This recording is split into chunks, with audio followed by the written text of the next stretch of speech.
مجھے یہاں آئے ہوئے ایک ہفتہ ہو گیا تھا اور میری بوریت اور اداسی دور نہیں ہو رہی تھی۔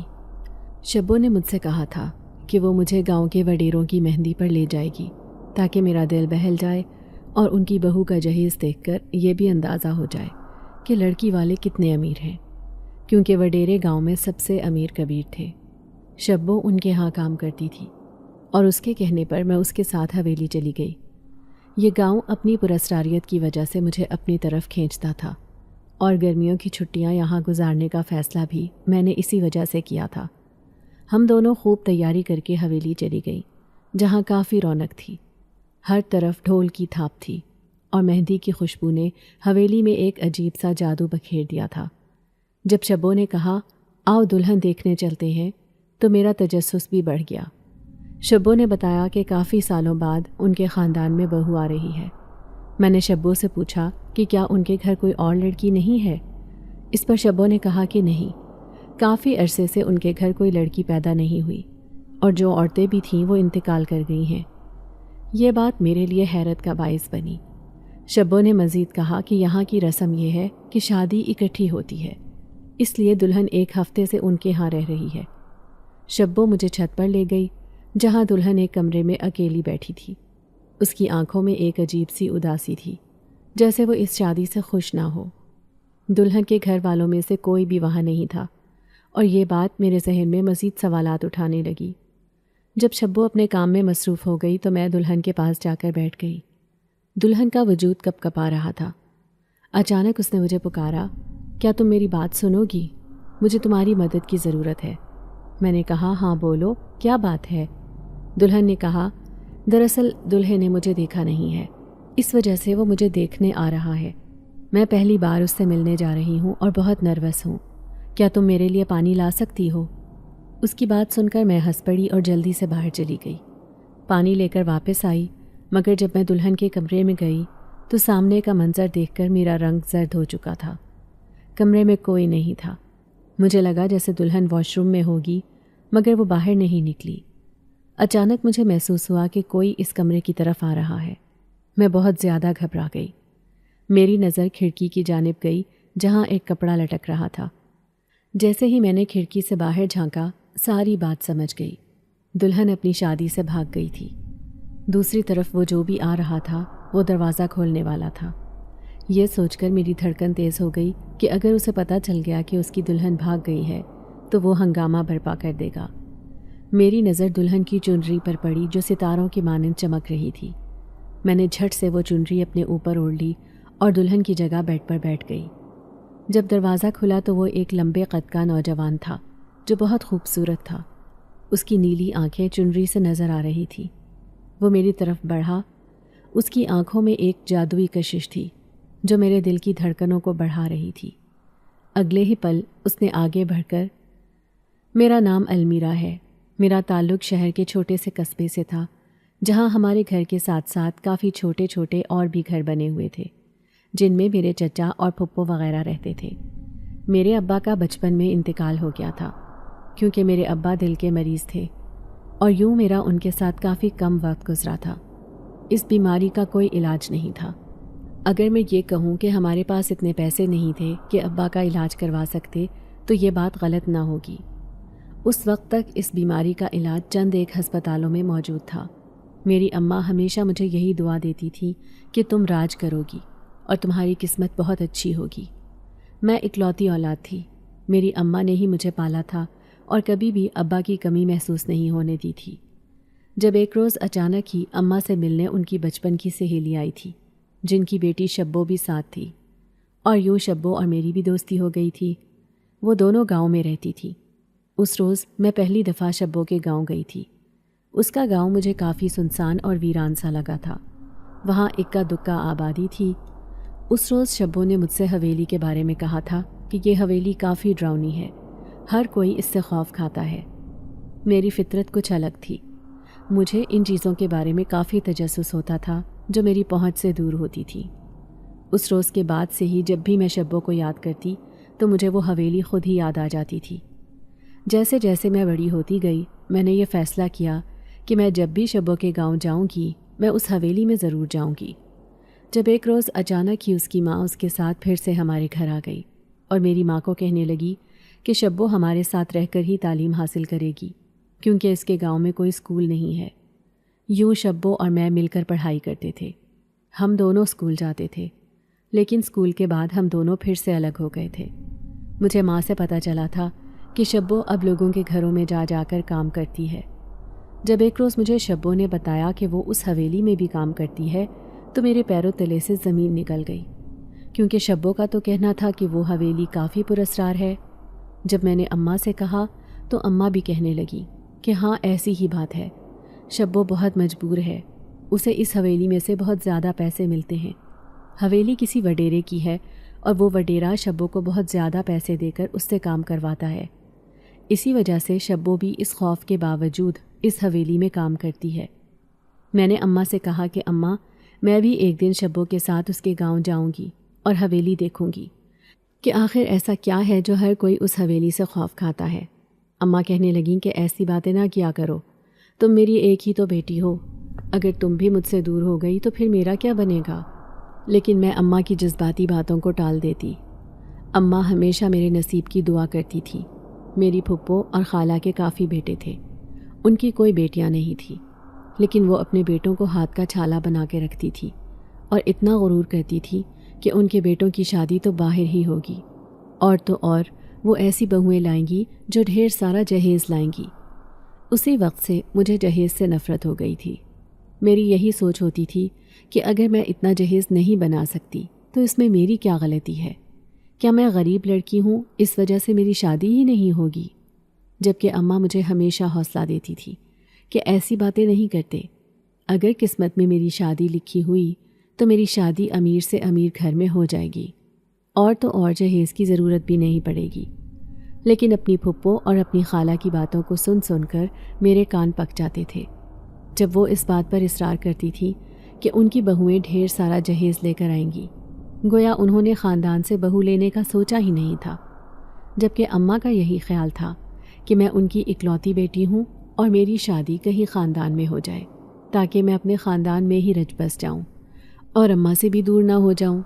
لیکن ایسا اماں کو نظر نہیں آ رہا تھا، اور نہ ہی ایسا میں چاہتی تھی، کیونکہ مجھے میری خالہ اور تو اور میری پھپھو بھی ایک آنکھ نہیں بھاتی تھی۔ ان کے اپنے بیٹے اتنے ذہین بھی نہیں تھے، انہوں نے بس چھوٹی موٹی مزدوری کی ہوئی تھی، آس پاس کی زمینوں پر وہ کھیتی باڑی کر لیتے تھے اور ماہانہ کما لیتے تھے۔ لیکن نہ جانے کیوں پھپھو اور خالہ کو پھر بھی اپنے بیٹوں پر بہت زیادہ غرور تھا۔ تبھی ایک روز میری پھپھو کے بیٹے نے اس بات کا اظہار بھی کر لیا تھا کہ وہ مجھ سے محبت کرتا ہے، لیکن یہ بات تو پھپھو نے اندر ہی دبا دی تھی اور پھر اس بات کو نکلنے ہی نہیں دیا تھا۔ اپنے بیٹے کو بھی سختی سے منع کر لیا تھا کہ تم یہ سوچو کہ جب باہر کی بہویں لائیں گے تو وہ کتنا زیادہ جہیز لے کر آئے گی اور اس طرح ہماری کتنی واہ واہ ہوگی۔ یوں ان کا بیٹا بھی خاموش ہو گیا۔ میں اندر ہی اندر یہ جان گئی تھی کہ اب کوئی بھی میرا رشتہ نہیں لے گا، پر میں اماں کو یہ بات سمجھاتی تھی کہ اماں دیکھنا، میری شادی بہت بڑے گھر میں ہوگی اور میں راج کروں گی۔ میں اماں کو تو تسلی ہی دیتی تھی، لیکن اس کے بعد بند کمرے میں جا کر گھٹ گھٹ کر آنسو بہا دیتی تھی، کیونکہ میں جانتی تھی کہ میری ایسی قسمت نہیں ہوگی۔ جن کے باپ کا سایہ ان کے سر سے اتر جائے تو ان بیٹیوں کی قسمت کہاں کھل سکتی ہے؟ باپ کے ہوتے ہوئے ہی بیٹیاں راج کرتی ہیں۔ یہ تب کی بات ہے جب ایک روز شبو میرے پاس آئی اور مجھ سے کہنے لگی کہ المیرا، پڑھائی تو تم نے کر لی ہے، اب کیا سارا دن گھر پر ہی رہتی ہو؟ ایسا کرو کہ میرے ساتھ میرے گاؤں آ جاؤ۔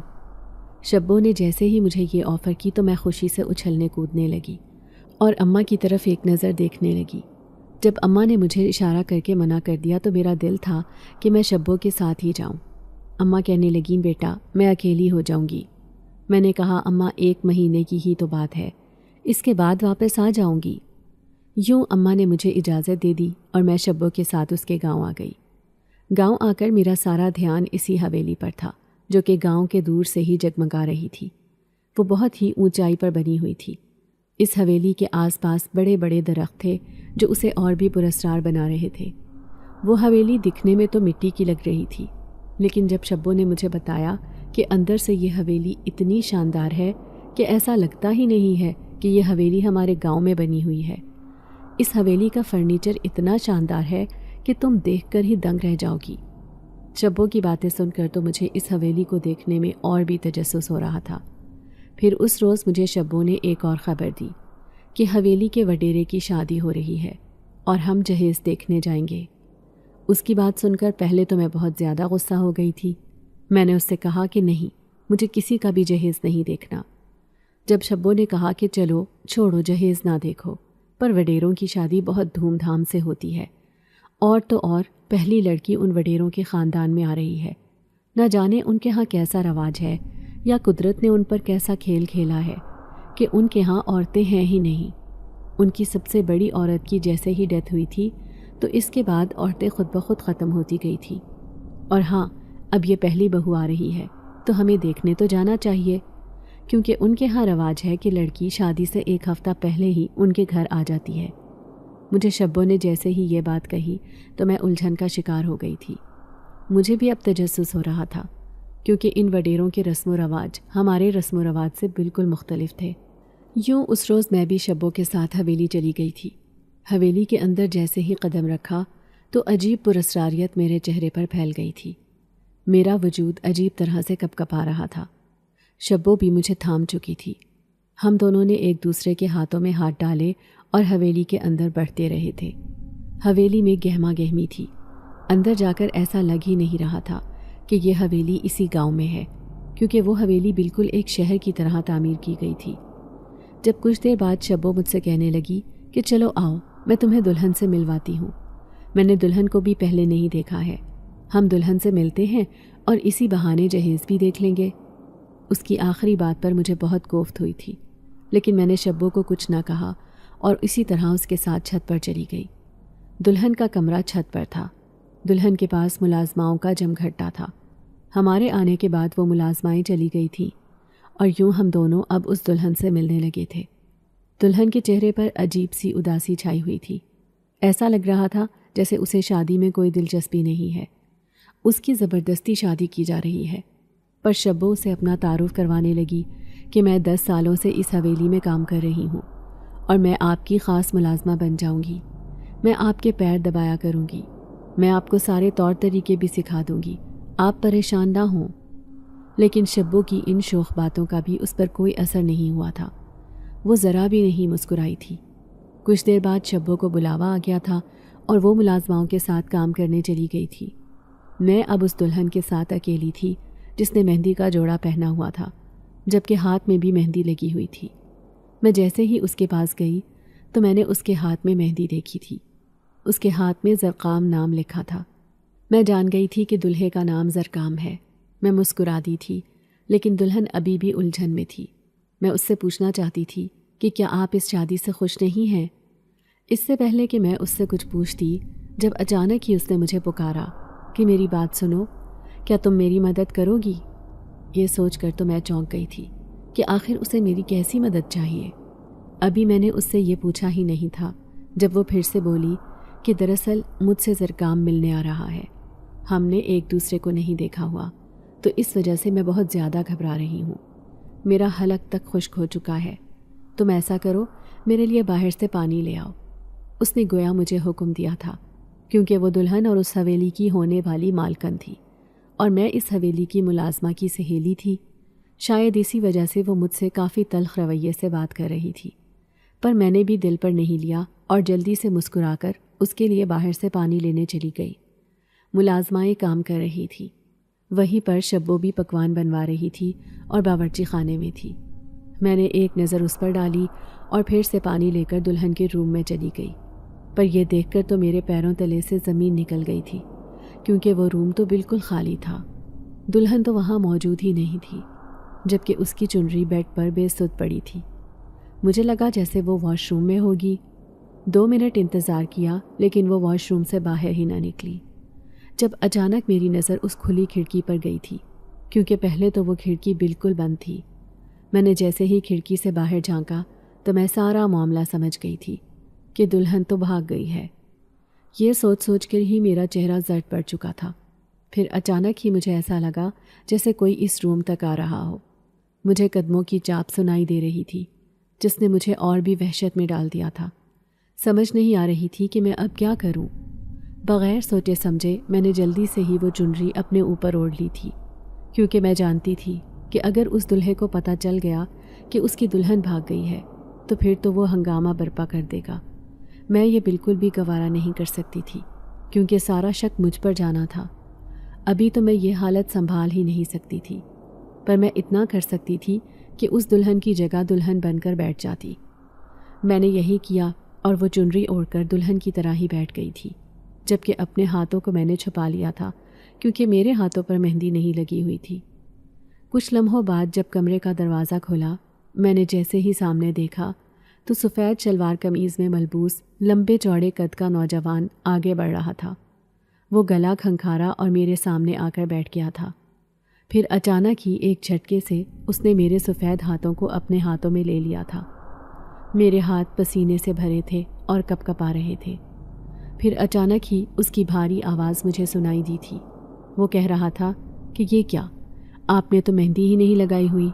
میں نے اپنی خاص ملازمہ کو کہا بھی تھا کہ آپ کو مہندی لگانی ہے۔ مجھے لگا تھا کہ آپ بھی مہندی لگوائیں گی۔ چلیں کوئی بات نہیں، آج میں آپ کے ہاتھ پر اپنے نام کی مہندی لگاؤں گا۔ اس نے میرا ہاتھ سختی سے پکڑ لیا تھا، جبکہ مجھے تو ایسا لگ رہا تھا جیسے میں بے ہوش ہو جاؤں گی۔ میں اسے دیکھ تو نہیں پا رہی تھی، پر اس کی موجودگی سے مجھے عجیب سی حرارت محسوس ہو رہی تھی۔ ایسا مجھے کبھی نہیں ہوا تھا۔ کچھ دیر بعد وہ ایک مہندی لے کر آیا تھا اور پھر اس نے میرا ہاتھ تھام کر اپنا نام لکھنا شروع کر دیا تھا۔ اس کا نام اپنے ہاتھوں پر دیکھ کر تو میری روح فنا ہو گئی تھی۔ وہ کہنے لگا، کیا ہوا ہے نتاشا، کیا آپ مجھے اپنا دیدار نہیں کروائیں گی؟ یہ سن کر تو میرے چھکے چھوٹ گئے تھے۔ میں جلدی سے اپنے دونوں ہاتھوں کو موڑنے لگی تھی۔ میں بہت زیادہ گھبرا گئی تھی کہ اب میں کیا کروں۔ جب اگلے ہی پل اس نے مجھ پر سے وہ چنری ہٹانا شروع کر دی تھی تو میں نے اپنی آنکھیں میچ لی تھیں۔ میں یہ سب نہیں دیکھنا چاہتی تھی۔ کچھ دیر بعد جیسے ہی میں نے اپنی آنکھیں کھولیں تو یہ دیکھ کر میرے اوسان خطا ہو گئے تھے کہ میرے سامنے کوئی بھی نہیں تھا۔ نہ جانے وہ نوجوان کہاں چلا گیا تھا۔ میں یہاں وہاں دیکھ رہی تھی۔ جب کچھ دیر بعد پھر سے دروازہ کھلا، شبو اندر آئی تھی۔ اس نے جیسے ہی مجھے اس حالت میں دیکھا تو وہ دوڑتی ہوئی میرے پاس آئی اور کہنے لگی، المیرا، یہ سب کیا ہے؟ تم کیا کر رہی تھی؟ میں پھوٹ پھوٹ کر رونے لگی تھی۔ میں نے جلدی سے دروازہ بند کیا اور شبو کو ساری بات بتا دی۔ شبو کو میں نے وہ ہاتھ بھی دکھایا تھا جدھر اس نوجوان نے اپنے نام کی مہندی لگائی تھی۔ جب شبو نے یہ دیکھا تو وہ بہت زیادہ گھبرا گئی۔ کہنے لگی، اب ہم کیا کریں؟ اچانک نتاشا بی بی کہاں چلی گئی ہیں؟ پر اگر وہ ہمیں نہ ملی تو ہنگامہ برپا ہو جائے گا، اور تو اور یہ وڈیرے ہمیں چھوڑیں گے نہیں، کیونکہ نتاشا بی بی کے یہاں سے بھاگنے سے پہلے ہم دونوں ہی اس کے ساتھ تھے۔ میں نے جیسے ہی یہ سنا تو جیسے میری روح فنا ہو گئی ہو۔ میں نے جلدی سے نفی میں سر ہلا کر اس سے کہا، نہیں شبو، میں یہاں سے ٹھیک ٹھاک صحیح سلامت اپنی ماں کے پاس جانا چاہتی ہوں۔ نہ جانے میری ماں دن گن رہی ہوگی، پلیز کچھ کرو۔ میں بہت زیادہ رو رہی تھی۔ جب شبو نے کہا، اب ایک ہی حل ہے، جب تک اس نوجوان کو پتہ نہیں چل جاتا کہ تم اس کی دلہن نہیں ہو، تب تک تم بس دلہن بننے کا ڈرامہ کرو، آگے ہم دیکھ لیں گے۔ اس کی یہ بات سن کر تو میرے چہرے کا رنگ زرد پڑ چکا تھا، پر اس نے مجھے کافی تسلی دی۔ کہنے لگی، مجھے تو سب پہچانتے ہیں، میں ان کے ہاں کام کرتی ہوں، پر تمہیں کوئی نہیں پہچانتا، اسی لیے میری بات مان لو۔ یوں شبو کے کہنے پر میں پھر سے دلہن بن کر اسی جگہ بیٹھ گئی۔ جو بھی آ رہا تھا وہ میرا دیدار کر رہا تھا اور واپس جا رہا تھا۔ میں بہت زیادہ گھبرا گئی تھی اور یوں اس روز میں اس کمرے میں ہی سو گئی، جبکہ شبو بھی اسی حویلی میں بنے اپنے ایک کوارٹر میں سو چکی تھی۔ میں بہت زیادہ گھبرا رہی تھی۔ مجھے پیاس لگی تھی، تبھی میں اس روم سے باہر نکلی، پر جیسے ہی باہر نکلی تو میں نے ایک آواز سنی۔ وہ آواز کافی عجیب سی تھی، جیسے کوئی سرگوشی کر رہا ہو۔ وہ دو سائے تھے جو آپس میں سرگوشی کر رہے تھے۔ میں نے جیسے ہی سامنے دیکھا تو مجھے پتہ چل گیا کہ وہ کس بارے میں بات کر رہی ہیں۔ وہ نتاشا کے بارے میں ہی بات کر رہی تھی کہ وہ لڑکی بھاگ نہ جائے، اور وہ اسے ابھی تک تو دھمکا کر یہاں تک لے آئے ہیں، لیکن کسی کو پتہ نہیں چلنا چاہیے کہ ان کی سچائی کیا ہے۔ یہ سن کر تو میرے سر پر گویا آسمان گر گیا تھا۔ بار بار میرے ذہن میں انہی سایوں کی باتیں گونج رہی تھیں۔ میں اب شبو کے پاس گئی تھی۔